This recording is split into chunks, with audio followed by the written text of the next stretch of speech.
All right, everybody, it's time for the End of Chaser Spirits and Beer Pairing Show. It is, I'm sorry, I was supposed to say Thursday because we did Thursday last week. It is Wednesday, March 11th, 2026. Jersey Johnny coming at you with me tonight, as always, is Mr. Whiskey Whisperer. How are you, Tom? How are you, sir? I'm good. How you doing, man? I'm doing good. I'm doing good. I'm ready for some St. Patty's Day cocktails. It's our annual St. Patty's Day cocktail show. There it is right there. Oh, and, nice. We are definitely decked out, and I got my green attire on, and my holiday tree.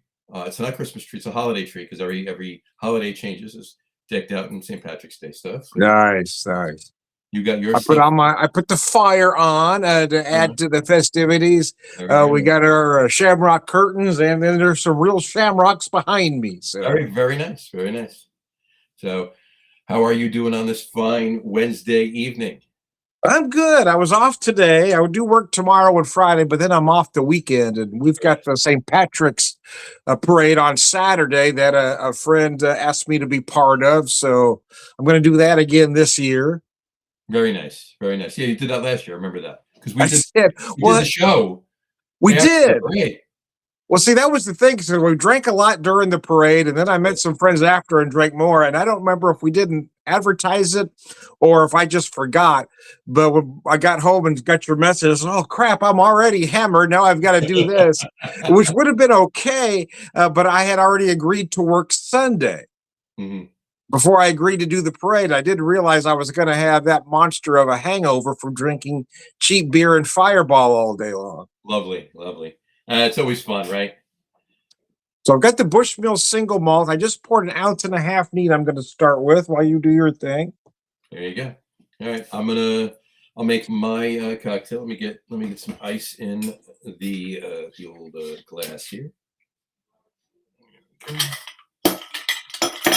Get a couple of cubes going there. These things work great. Obviously, I don't have an ice machine up here. But these thermo flasks, I could put like 6 ice cubes in this, put it in my car in 80-degree weather, and they barely melt. Oh wow, that's awesome! So good. So I picked up this new Irish whiskey. It's Sailor's Home. All right, it's a 10-year Irish whiskey. It's called Horizon. They have a couple of different series. The Island series. This one is aged in Barbados rum casks. Oh, nice. So I haven't even opened it yet. So just open it for the show. And there we go. I'll put the tube down here, and here's the bottle right there. Very nice. Oh yeah, that looks very nice. Very pretty. Is it an 80 proof, John? It is. It is 92 proof. 90. Wow. Okay, it's a big one. 46%. So let's get this plastic off of here. Let's get a little knife action going there. Oh, there we go. It was easy. Take that off. Probably should have done this before the show. So, how's your neat Bushmill single malt? This is very nice. I did cheat earlier, so I hadn't had this before. So I had an hour. I had 1.5 ounces about 2 hours ago. And did a short video. Just so I had a video of just that, but boy, it is really good. All right. So I'm going to pour. I do love an Irish single malt. This is very good. So I'm going to pour 1 ounce and a half. There we go. And we'll cap that bad boy. Smells fantastic. I'll probably have a little neat after the cocktail. Yeah, that's why I wanted a single malt. I'd like to drink neat. Mm-hmm. Put a little bit of the old sweet vermouth. I am making a Manhattan with the Irish whiskey. Mm-hmm. Very nice. I'm going to call it a Tipperary. Because it's not Manhattan, right? We're not Manhattan, right? We're in Ireland. Yeah. There we go. And because it's Caribbean rum casks, and with the vermouth, I figured, you know what? For bitters, it gives me an excuse to try out my new Luxardo sour cherry bitters. So Oh, those are nice. I'll have to find them. Those look really good. give them a try here. There you go. Put 4 dashes in. And as I was telling Tom before, I was debating whether or not to put some Peychaud's bitters in, but depends on how sweet this is. We're going to go straight first, see what it tastes like, and maybe, who knows, maybe I'll make another one. Interesting. All right, let's get it going in here. Yeah, I haven't had those bitters before. That looks interesting. I'm kind of a bitter junkie. I keep buying more and more. I gotta get another bottle of black walnut. Yeah, me too. I finished up my one, and I had one small bottle of strong water. I've got a little bit left in that one, but those bitters are just so awesome. So, sláinte. Oh, that looks delicious, John.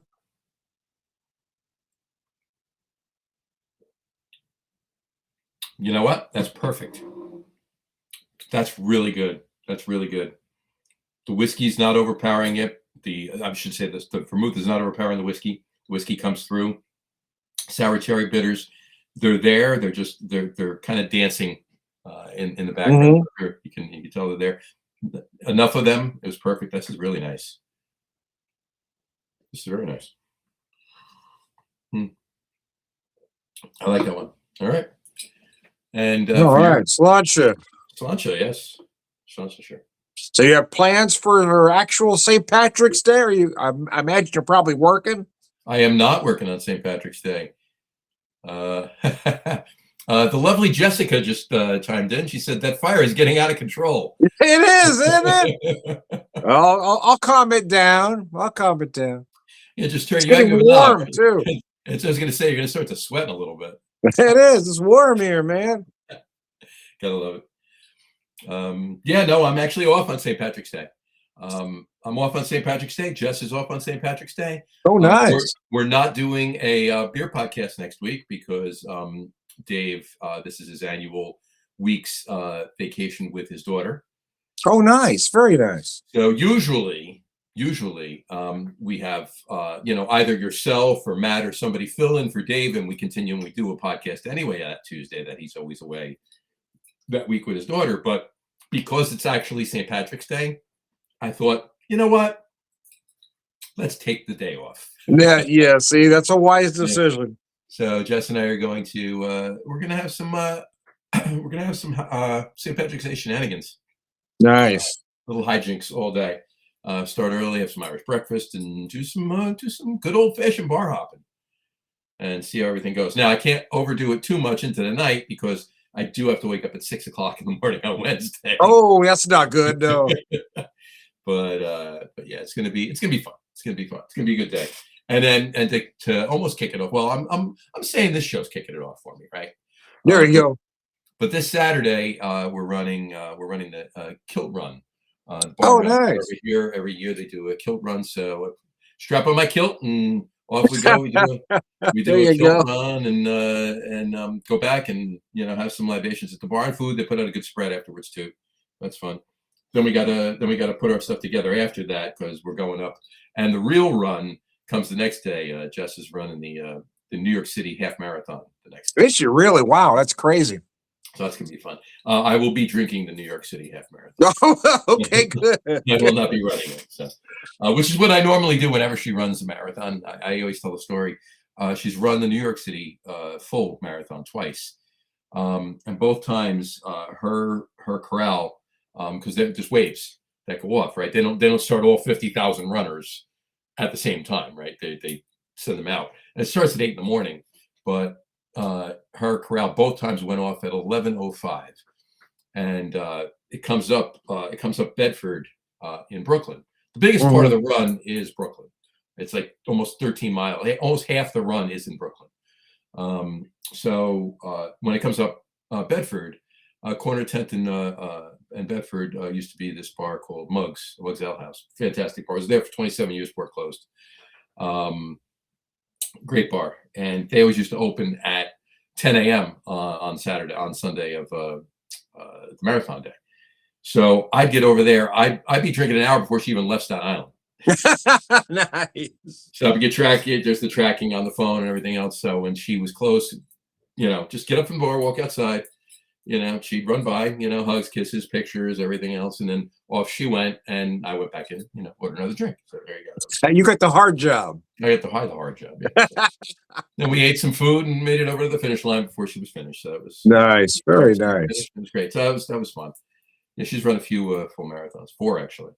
But yeah, New York City half marathons this Sunday, and the kilt run though that kicks it off, running season, if you will, on Saturday.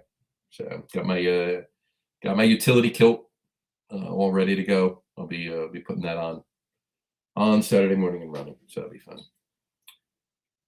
And I think are you there? Yeah, I'm here. Okay, I can hear you. Did you lose me? I thought we might have for a moment. No, I'm here. So yeah, I've got the parade here in town Saturday. A friend asked me to be part of their entourage, so I'm going to do that. But it's really more drinking than anything else. I am working actually on St. Patrick's Day, but that's kind of by design. I wanted to work it. My wife and I, St. Patrick's Day has always been a big deal for us. We kind of were. My wife's brought our own decorations to decorate the bar nice. We're running some specials. So I kind of wanted to be the bartender that day to really get the festivities going.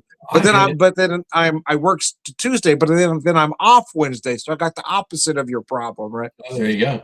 I got to work the day, but I don't have to work the next day. That's always fun. That's a good deal.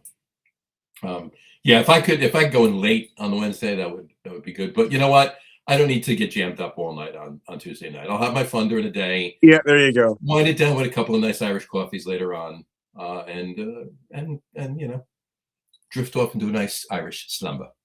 Nice. Anyway, yeah, I'll definitely have my Irish coffees Wednesday morning, the day after. We kind of celebrate the whole month here. It's not just one day here; it's a whole month. Oh, of course. And why wouldn't it be? Why wouldn't it be? Yeah.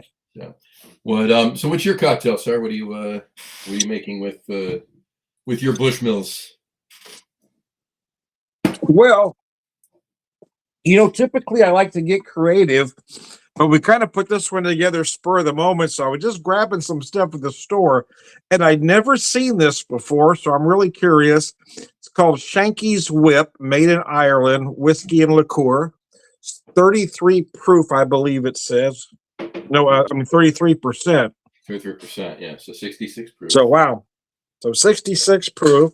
So like I said, I've never had this before. I have no idea what it is. So I'm gonna pop it with you, pour it in a glass, and see what happens. And if we keep running, I may make a cocktail later, but I want to start with some whiskey neat. Whiskey neat is always fun. A good single malt. So this is in her. Oh wow, okay. This is my old Lives Matter glass. There you go. So the aromas are butterscotch, like a butterscotch and caramel. Oh, really? A lot of vanilla. Let's take a drink, see what it does. Go for it. Oh, damn.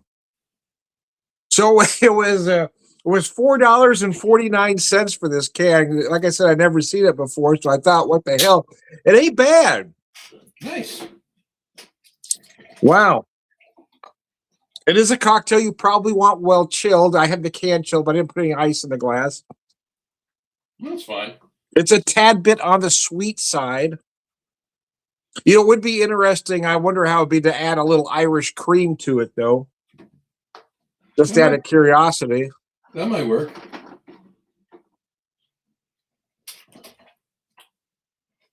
So what's the flavor profile again? Again, I'm getting a lot of, wow, let me take a drink here.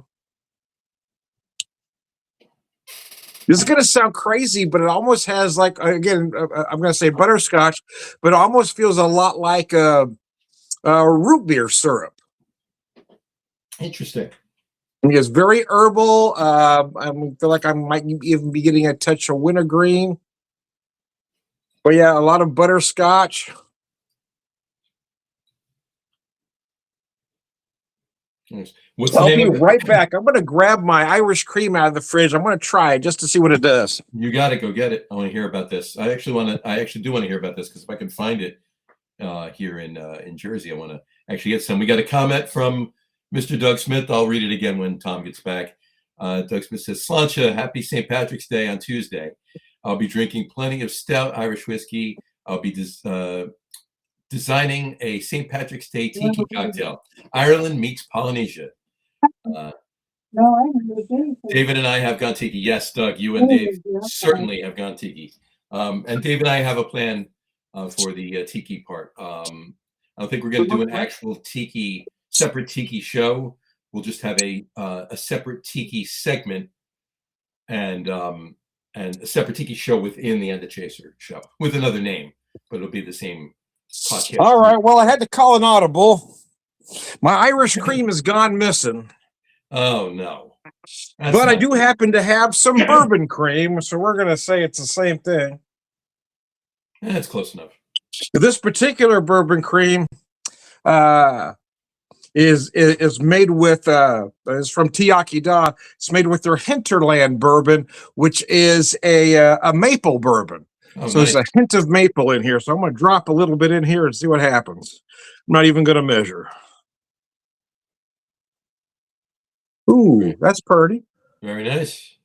Let me knock it back before she curdles on me. Go for it. How is it? It's actually really good, yeah. It didn't curdle. I thought it would, but it just blended. Very nice. What's the name of the cocktail again? It's called Shanky's Whip. Shanky's Whip. Yeah, let me show you that can. It's really bizarre. Stuff ain't bad. I will try it again if I can find a larger bottle of it. I might try it to play around with some stuff. But anyway, Shanky's, SHEN. SHANKY apostrophe S, Shanky's, and then Whip. Shanky's Whip. All right. Yeah, hell, that ain't bad at all. There it is. Actually, with that bit of maple from that bourbon cream, that worked nicely. It's a black Irish whiskey liqueur. Yeah. Produced in County Cavan. Combining Irish spirits and pot still whiskey with caramel and vanilla flavors. 30% ABV, 66 proof. It's known for its smooth, sweet, and velvety texture. Designed to be enjoyed. Yeah, it's not bad at all. On the rocks or in coffee. Very nice. All right, I'm gonna have to check that out. I'll have to pick up one of those just to try it. I'm looking forward to that. And I'll put some bourbon cream in there. You know where I can find it? I thought my Irish cream was there, but it wasn't. So I just grabbed the bourbon cream. You know where I can find any the Tiaki Da bourbon cream anywhere? It was in Tiaki Da. Yeah. You know, I like to go local whenever possible. Oh yeah. And that Hinterland, well, you've talked about that before. I would love to try that Hinterland bourbon with the maple. So now I'm pouring some, again, a whiskey that I hadn't had before today. It's a blended Irish at 80 proof. Nice. It is O'Neill's triple distilled, but it's a 5-year-old Irish double char finish.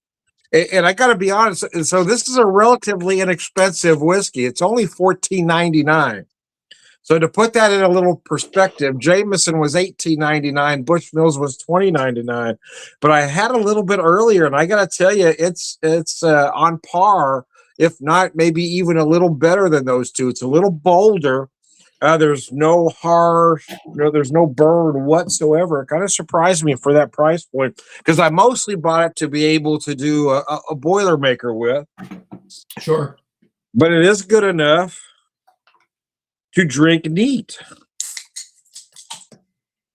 That's fantastic. So I'm pouring a Guinness. All right. And a Guinness glass. I hadn't used this glass for so long, my wife had to find it for me. It got buried, but I love this glass though. I love that Oh, shape. the Guinness glass is fantastic. I lost my Guinness glass a while back, so I have this. It's a beer glass that I got at Two Rivers Brewing in Easton, Pennsylvania, and Oh it's no! Oh, I like that. Yeah, yeah. I've got So I've I got a use that. couple very similar shaped. Yeah, So sláinte. sláinte. I hadn't had a Guinness in a very long time, but I do love the way they pour that nice head on top. Absolutely. Yeah, this Let is me get my um, glass around right so you can read the Guinness on there. You got a Murphy's. I got a Murphy's I'm drinking. So, do you prefer the Murphy's to the Guinness, or is it I just what don't you happen to actually. have? It's what I happen to have without going out and buying the Guinness. I had the Murphy's here, so Yeah, I have to go with the yeah, Murphy's. I got it. I do prefer the Guinness, and I'll be drinking when I normally drink on St. Patrick's Day. I always start out with a Guinness, just a proper Guinness on its Mhm. own, whatever time that is, 9 in the morning, noon, whatever it is. But for the majority of the day on St. Patty's Day, I'm usually drinking Blacksmiths. So it's a black and Oh yeah, tan, yeah, I got you. I do black and like that. I do yeah, like that. Yeah. black and tan with Guinness and Smittix. It's fantastic. A couple comments. Um, you were off. I read it. I'll read this again. You were. I read it off camera when you were off camera. Doug Smith, Sláinte. Happy St. Patty's Day on Tuesday. I'll be drinking plenty of stout Irish whiskey. I'll be designing a St. Patrick's Day tiki cocktail. Ireland meets There Polynesian. you go.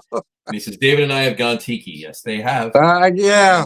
And I mentioned The him. idea of putting fruit juice in Irish whiskey just gives me the willies.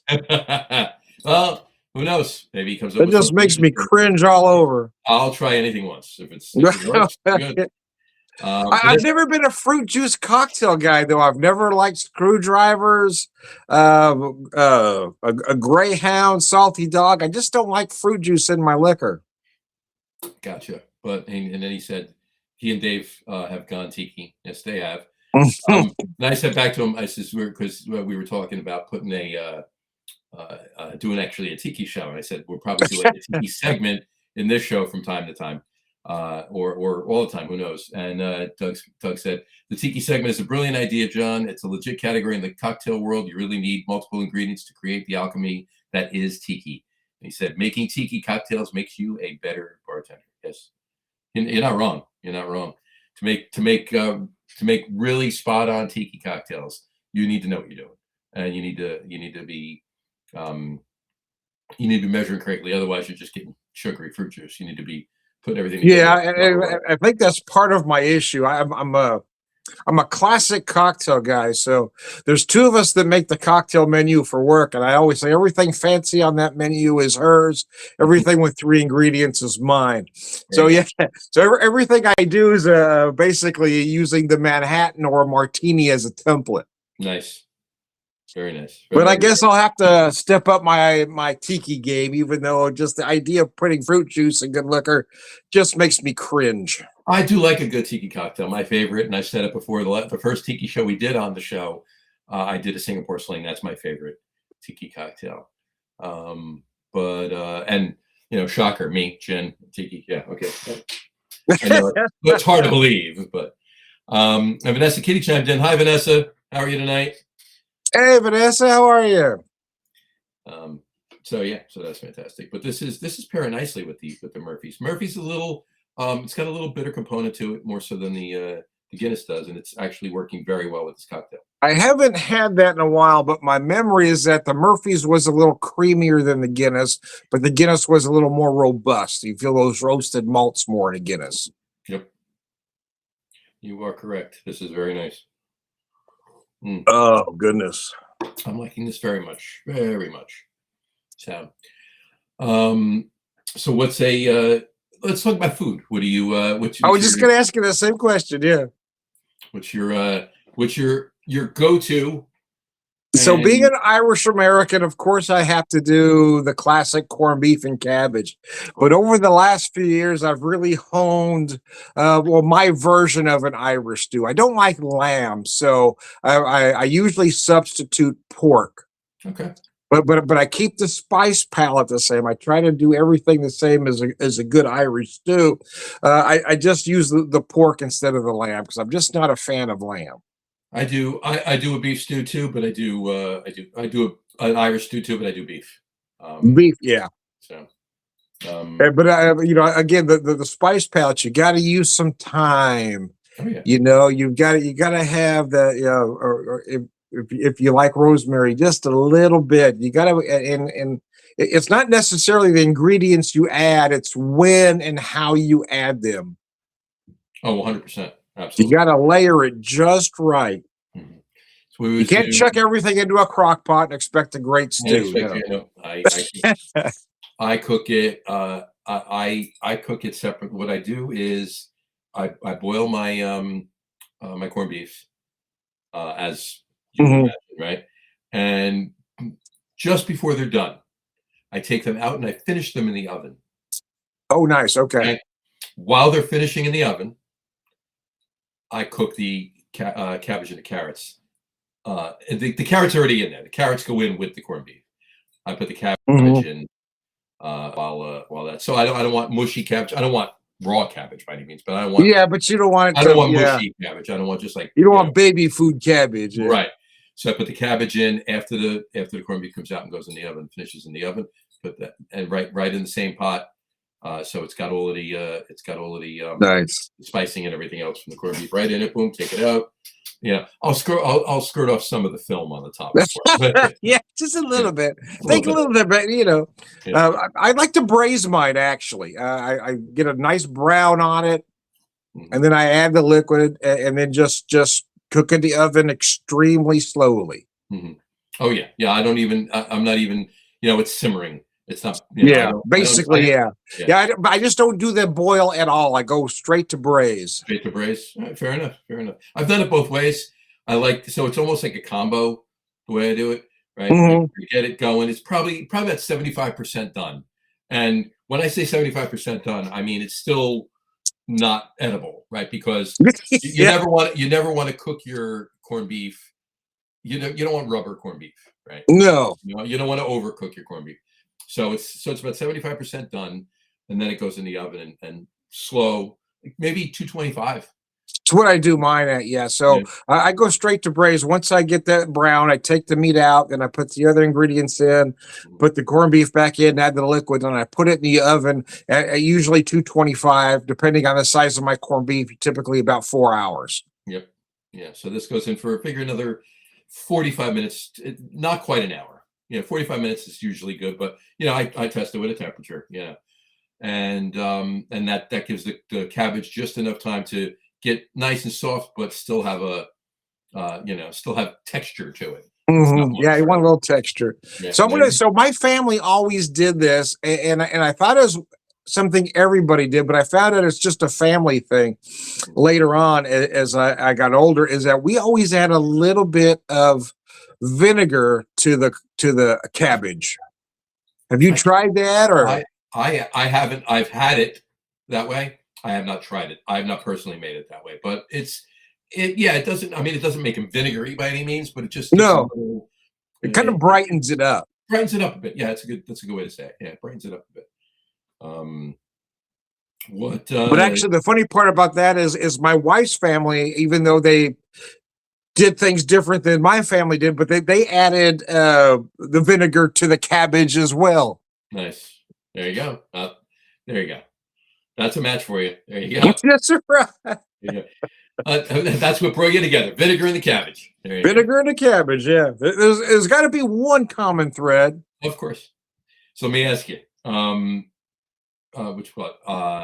Obviously, you're eating your platter. You're having your corned beef. You're having your cabbage. You're having your carrots. Everything else, whatever you're having on it. But after the fact, either later that day, the next day, leftovers, whatever, you're making a sandwich.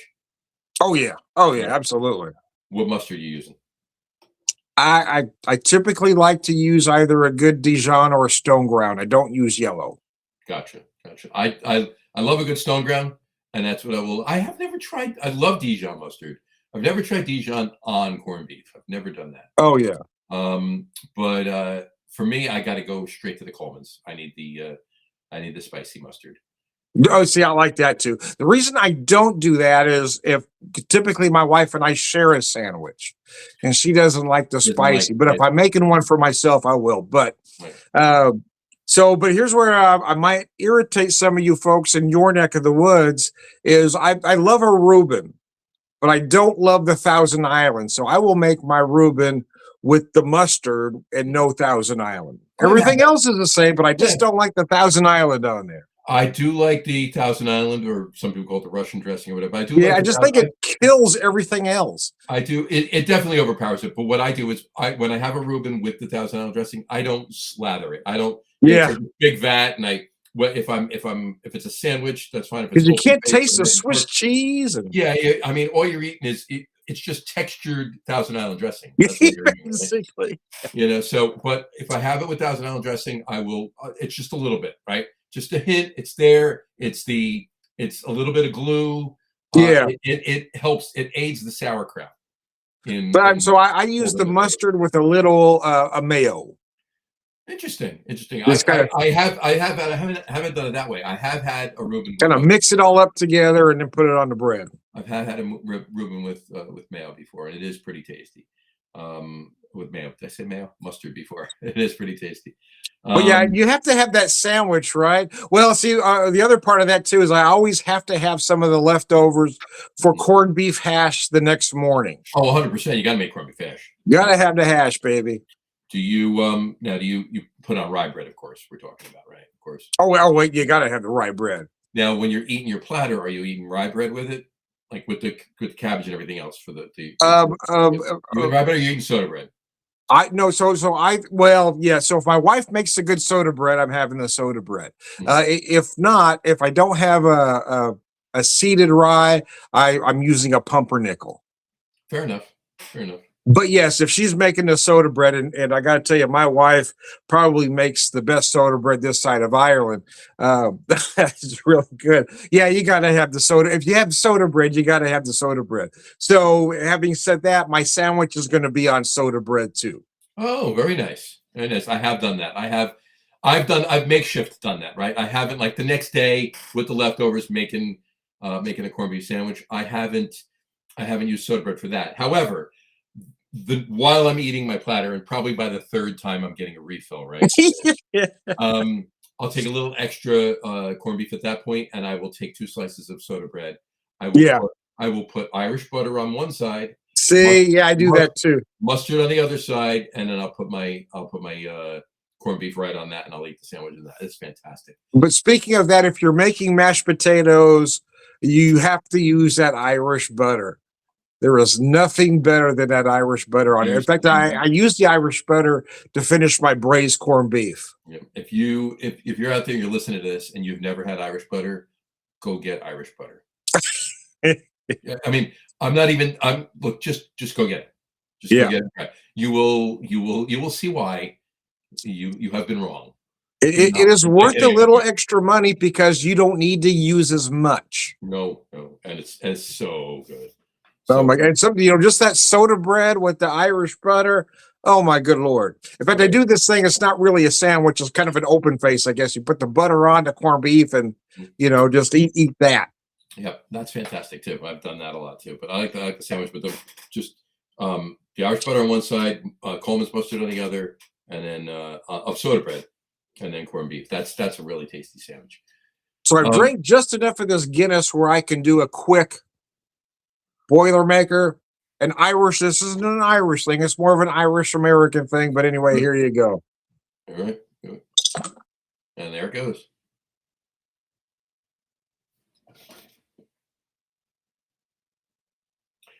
And there goes Tom. So some people will tell you that that's a depth charge. They're not necessarily wrong, but traditionally this is a Boilermaker. This is how it started. Sure. Absolutely. 100%. Oh, that was nice, man. No, you're not wrong. I love a good Boilermaker. Depth charge, when I call it, and car bomb for that matter, is fine. I don't have any dailies, so I can't do it. Yeah, I didn't want to do a car bomb today. Because it tends to not agree with my insides, but I wanted the whiskey and the beer. I do prefer that to doing the car bomb. Fair enough. Doug Smith commented a couple other times. He said, Russian dressing is a classic on a Reuben. Goes great with kraut and Swiss cheese. Agree they can't go overboard, or it does overpower 100%. And then he said his grandfather put raisins and caraway in grandmother put raisins and caraway in her Irish bread. She was from Ireland, and his mother continued with her recipe. So they never used it for sandwiches, just butter and the meal. There you go. So yeah, we do use Raisins for can't. sandwiches. It can be made with raisins, but I don't like the raisins. I don't mind the caraway. In fact, I love the caraway, but I don't like raisins in my soda bread. Yeah, I have it with raisins. I have it with caraway. I have it I do just like with caraway. raisin bread, and I like cinnamon raisin bread, but my soda bread, I don't want the raisins in it because I And want I want to taste that bread, man. I don't want those raisins to mess up that flavor. I hear you. And Doug gave you kudos by saying, "Can't chug beer like that anymore." Yeah. And Vanessa Kitty said she's doing okay. Thanks, Vanessa. I really appreciate you tuning into our shows. It's fantastic, and love your commentary. Please keep at it. It's fantastic. And let us know what you're a chef, as we all know. We've talked about on other shows, on the Log Room Guys show, and of course on the sports show when you tune in, and of course on Rod's show. Let us know how you cook your beef stew, and for that matter, corned beef too. Yeah, this is great. I'm loving this cocktail. I got to do this again. I'm gonna have to do this. I'm gonna have to do this one of these at some point on St. Patty's Day. This is really good. Yeah, that's a nice combination. I've done something similar in years past, but yes, I like that idea. It's the whiskey though, right? It's the 10-year-old 96 proof. I'm sorry, 92 proof. Barbados rum cask. Whatchamacallit, aged. It smells fantastic. It's, it doesn't smell like rum. It smells like Irish whiskey, but it's nice, and it's got a mellow rum overtone to it. So you feel those nice rum notes, that little hint of sugarcane sweetness. Yep, exactly. I picture an Irish rolling greens with sugarcane in the background. Yeah. So I have to ask this question. Look at the way I'm frozen. There you go. So I have to ask St. Patrick's movies. Yep. What's your favorites? I've got two, but I'll let you say yours first. St. Patrick's movies. There's two that I watch every year. Two that you watch every year. St. Patrick's movies. St. Patrick's. You want me to tell you mine first? No, I can. I'm trying to think. So I'll give you a hint with one of them. Well, I mean, Boondock Saints is up there. Yeah. It's not necessarily a St. Patrick's movie, but it is. But yes, a lot of friends watch that one, and yeah, I have a lot of friends that's their main St. Patrick's Day movie, but it's not one of mine. Gotcha. Oh, somebody there? Is St. Patrick there? So the two that I always watch every St. Patrick's Day are The Quiet Man. Okay. Yep, that's a very good one. And Darby O'Gill and the Little People. You know what? I've never seen that. Really? Oh, it's one of Sean Connery's early movies. I know the movie. I just never seen it. I've never seen it. Yeah, I'll have to watch it. Personally, I didn't realize that the movie was that obscure, so I got to name our stout this year, and so I named it King Brian, partly because one of the owners of the brewery is named Brian. Mm-hmm. But other part is that the King of the Leprechauns is King Brian. The King of the Leprechauns, and it just so happens that is your tagline tonight, King of the Leprechauns. Look at that. You guys got company? No, it's got somebody at the door. I think it's just a salesperson. I got you. Got an Amazon package coming? So yeah, I ordered some coffee. There you go. That's always good. But you know what? I mean, look, and I know it's not. I'm not trying to be stereotypical because I am part Irish, but any Irish themed movie or any Boston themed movie works for me on a St. Patrick's Day level. I don't know about you, Tom. Oh my God! So I wasn't expecting this. Oh, you got something. Apparently, my wife had got this for me, and I didn't realize, or I wouldn't have gone out and bought stuff today. But this was just delivered just seconds ago. Oh, look at that! Very nice. The Why is it- Bushmills 10. So I'm going to hang Hold, on, on. hold that up again. Hold that up again, please. Hold that Give up in again. this nice bag.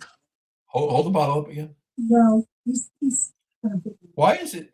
Is it backwards? Well, because you got my shirt. Okay, so your shirt is written backwards. Yeah, so you could read it, but Oh, so right. you changed the camera so you could see my shirt. Right. So your camera was. So you can correct. change it back if you want to read this. Yeah. Well, I don't need to read Bushmills. I know it says, but that's fantastic. So you got a Bushmills. That's great. Yeah. Not the same one, right? And look at this. Doug Smith said, "Darby O'Gill and the Little People." Tom. Oh shit! Okay. Something else, too. Actually, there was a note of this whiskey. I thought maybe my wife got but it says it's total from Total Wine from Anonymous Slancha from a longtime viewer. Very nice. Apparently, they don't want me to know who's been watching me a long time, but nevertheless, oh my gosh! Well, whoever you are, long-time viewer, thank you. That's awesome. That's awesome. I have an extra bottle of Irish now. I don't know if you heard the comment Doug Smith. No, I did. Sorry, Darby O'Gill and the Little People. He watches the movie. There you go. I love that movie, man. I saw it the first time on Wonderful World of Disney when I was probably, I don't know, 5, 6 years old. Who knows? But I watch it every year. I've watched it with my kids, and oh man, it's my favorite. So yep, Darby O'Gill and the Little People, and The Quiet Man. And there's another one that my kids always like that we watch called Luck of the Irish. Luck of the Irish, yes. That's my wife's favorite. I know the movie. I've just never sat down and watched it. Darby O'Gill and the Little People. It's a great film. You got to watch it. Yeah, he said Disney classic, corny Irish movie. Loved it as a kid. And then he said many Irish Americans' idea of Ireland begins and ends with that movie. He said. So I'll have to look at that. But as I was saying though, sorry about that. Didn't mean to interrupt you. All good. No, you were getting important gifts. I was taken aback. Yeah. But I was just gonna say, for me, what if I want to watch something that kind of works for the theme of St. Patty's Day, whether it's on St. Patty's Day or around St. Patty's Day or anything else, any Irish themed movie, or for that matter, any Boston themed movie will work. So, and one of my favorite Boston themed movies that's certainly Irish to a point, if you will, but Boston Irish to a point is I just watched it the other day, probably for the 900th time. The Departed. Oh yes, I love that movie. Yeah, but it's not an uplifting film. Oh, it's anything but. yeah. If you want a happy film to watch on St. Patrick's Day, that ain't it. Don't watch Departed. No, don't watch of course, neither is Boondock Saints either. But Boondock Saints not so much either. Yeah, exactly. So, but it's fantastic. Yeah, I love it. Tom, I'm actually looking forward to St. Patrick's Day. Because it's the first St. Patrick's Day in a while that I'm off work. That's nice. Podcast, nothing to do. Let's just go and enjoy it. There we go. So, and we're gonna do that. That's what we're gonna. But typically in years past for me, I've always wanted the day out. But this year, I really wanted to work it. So now I can control the festivities. I know exactly what you mean. I've worked it. I get to pour good beer, serve Irish whiskey. It's going to be awesome. When we ran bars in the past, we definitely did work on St. Patrick's Day. I know exactly what you mean, and look, it was part of it, right? It's in a different way, right? You're still partaking in the day, yeah, still having your fun, but from the other side of the bar. That's all, right? That's all. And I'm making some food to bring in. It'll be nice. It's just as fun. It's just as fun. It really, really is. I enjoy it too. I enjoy doing that as well. So, The This is place that good. I work All right. really has this, it's a little brewery, but it has this neighborhood, neighborhood pub kind of vibe. Everybody knows each other, everybody's friends. People hang out together when they're not in the brewery. So it's, to be able to make the food that's important to me to serve to these folks it'll be very nice. Well, tell everybody about banter and everything else. Go ahead. So Let them know. Banter's, I tell people we're the little brewery that could, right? So we're a very small brewery. Everything is brewed in house. It's a one barrel system, but we're easy to overlook because we're just in a little strip mall there. So, and folks ask, "Where's the beer brewed?" It's right here. Really, where's right around the corner there, or right on the other side of the walk-in. It's a one barrel system. We've gotten so busy that they're brewing almost every day now. It's just insane. That's great. That's great. Any plans ever to at some point upgrade to maybe even just like a 4 barrel system or something like that? Just Yes, to so they are looking. In fact, we're probably going to be in the building we're in at least 2 more years, but they are looking for not a huge space, but maybe slightly larger space where we can have a little bit of a patio area. But gotcha. with Very nice. with overall nationwide craft beer numbers declining, we don't want to jump into big growth right Oh away. no, And right no, you now, don't want to. what we have going for us is w- um, most likely, in my opinion, I don't know this to be a fact, but I do believe that we have the lowest overhead of any brewery in town because, again, we're in that little strip mall. It's a one barrel system. We only run one bartender per shift.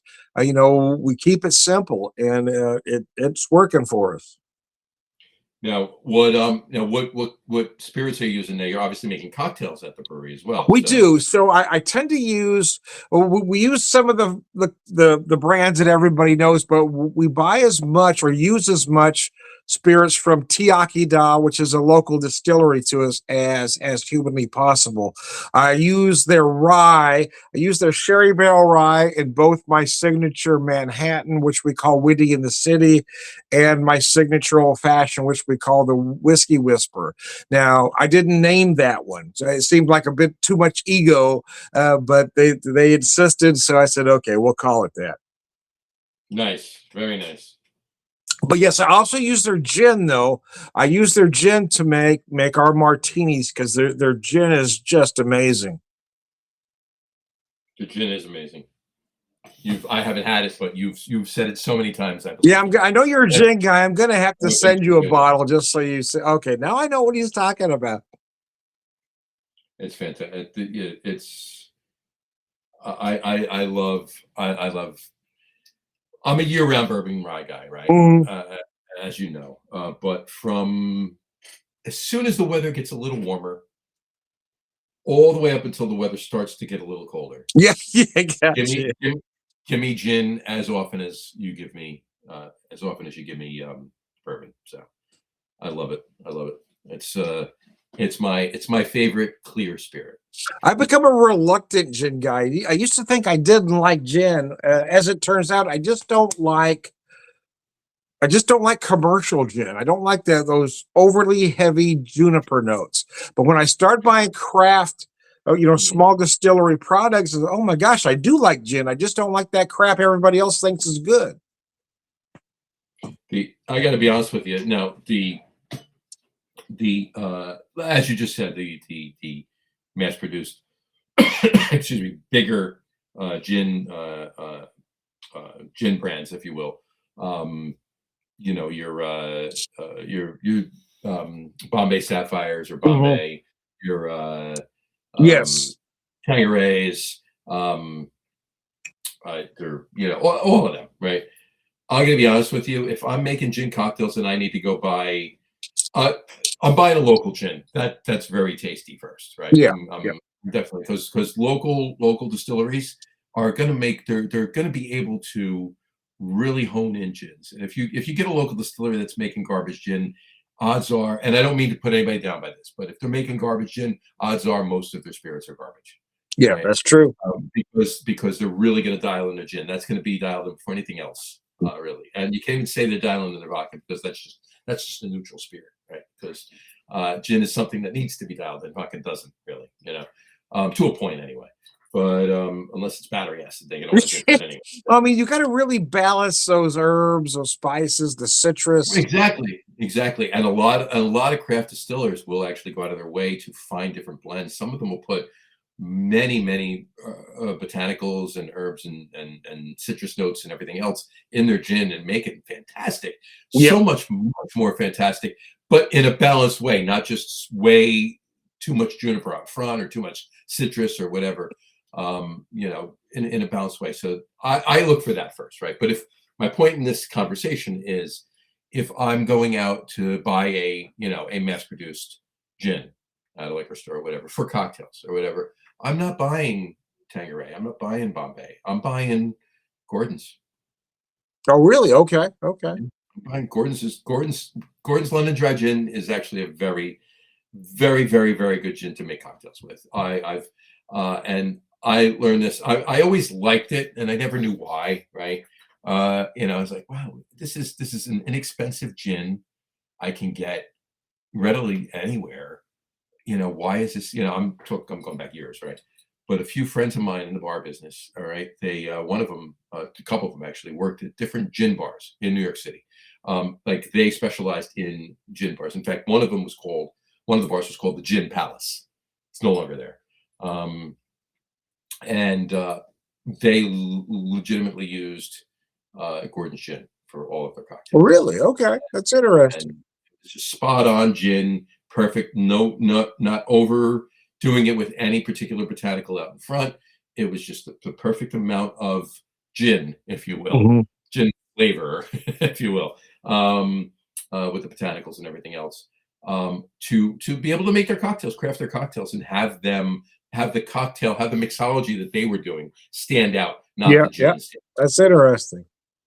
Yeah. Well, along that same line, my dad only drank bourbon, but he always kept a full bar. And the only gin he ever had at the bar, even though he never drank it, was Gordon's. Yeah. It really, and I mean, Gordon's was probably the first gin I ever had. And the reason for that is that my father, his bar in our house, down in the basement, that was the gin of choice there. So I could tell you with pretty major certainty that Gordon's was the first gin that I ever tasted. That's funny. I might not have been 21 when I tasted it, and I might not have been knowing what I was drinking when I tasted it. However, it was the first one that I tasted. Yep. So Doug's commented a little bit more. He goes, he said, Walking Ned Devine is a wonderful Irish film. It is. I've seen that. That's a good movie. And he said, you guys will love that film. I do. It's a very good movie. I do like that. And then he said the Commitments. I forgot about that one. I love The Commitments. The Commitments is one of my. Oh, that's such a good movie. I love The Commitments. Good. The Snapper I haven't seen. I know the movie. I haven't seen it. And the band. 3 more great ones. Yeah, there's a lot of good movies. One more that I'm sure Douglas Smith would like is Once with Glenn Hansard. Once is a great film. Haven't seen that. Once? Yeah, Once. About a busker in Dublin. It's really good. What is it about? He's a busker, a street musician. Oh, okay. Okay, fair enough. John, I got to jump off camera real quick, but I won't be gone a minute. I'll be right back. You got it. No problem. I will vamp. We're gonna wrap up soon. Anyway, I just want to bring this up. I love just singing to vamp time and not have dead air on the show. I love movies. I love movies. I don't watch anymore as many as I used to, and I do make a list. I just put them in my phone. Which we call it the ones the Snapper. I want to see that, and I really got to see Darby O'Gill. I know the movie. I've had many opportunities to watch it, just never did. So I need to sit down and watch that movie. I know it's as Doug Smith says, and Tom, it's a classic corny Irish movie, Disney movie. But I'll definitely have to sit down and watch that one day. So I got news for you. you mentioned the beer business, Tom. Yeah. Yeah. So a brewery I used to work at, and we mentioned this on the beer podcast last night. So anybody that's watching this, that was tuned into the Logroom guys last night on March 10th, last night, Tuesday night, heard the story already. So a brewery I used to work at for years, Defiant Brewing, up in Pearl River, New York, they're closing their doors. Oh, no. Yeah, they're done. 21 years. They opened in 05. It's a good run. Great family. Love them. They're like family. I've known them pretty much since they opened the place. I worked for them for many years, and I did a lot of work with them too, other than just working for them. But whatchamacallit, they have a great barbecue too. It's a barbecue restaurant as well as a brewery. Fantastic barbecue. Anyway, they're closing the doors at the end of the month. So if anybody hears this by the end of the month, please try and make it up to Pearl River, New York, for the before Defiant closes. Get some of that barbecue before you can no longer get it, and have a couple beers and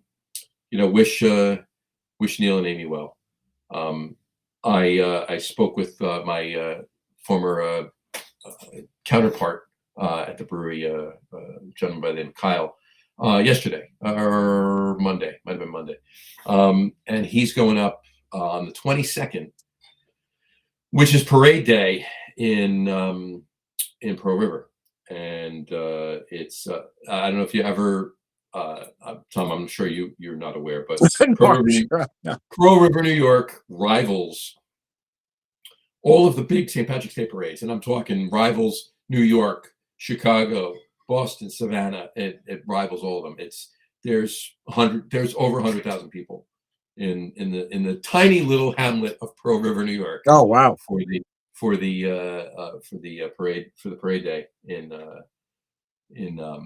on that date. It's always the last parade, so it's always I can't say it's always the last parade. It's always the after St. Patrick's Day. So whatever Sunday after St. Patrick's Day there is. The only caveat is it's never on St. Patrick's Day, right? So it can be the 18th. If St. Patrick's Day is a Saturday, it's the 18th. This year St. Patrick's Day is a Tuesday, it's the following Sunday, the 22nd. If St. Patrick's Day is a Sunday, it's the 24th. It's not on. Okay, that's interesting. All right. So anyway, so it's the 22nd this year, and he's going up for that. He's nice. He's out in Western New York, so he's going to make it down for that. I can't go. The only time I'd be able to get there maybe by 8:00, and when everybody's been drinking in Pearl River from noon, showing up at 8:00 at night is kind of pointless. Well, I would think. Yeah. That's so I'll be there the following week. I'll get up there, but get up there, give him some love, have some barbecue. But it's a shame that I can't. I'd love to get up there for Parade Day. That'd be fantastic, but no dice, can't do that. So anyway, this is I always love the show. I always love doing this cocktail. Let me take my last sip of this cocktail. Hold on. Oh, nice. Very nice. Oh, it's really good, and it paired so well with the Smurfies. It really did. All right. Do we have that? He said that already. Anything else on the horizon for you, St. Patty's Day wise? Let's see. Well, I got the parade Saturday, then I work Tuesday. Yeah, my wife's going to make some treats and some soda bread. I'm going to do an Irish stew. I'll probably do a corned beef, but other than that, no, I think that's about it. There you go. I got the kilt run on Saturday. Can't believe you didn't ask me how I was wearing my kilt. I was gonna, but I let it go.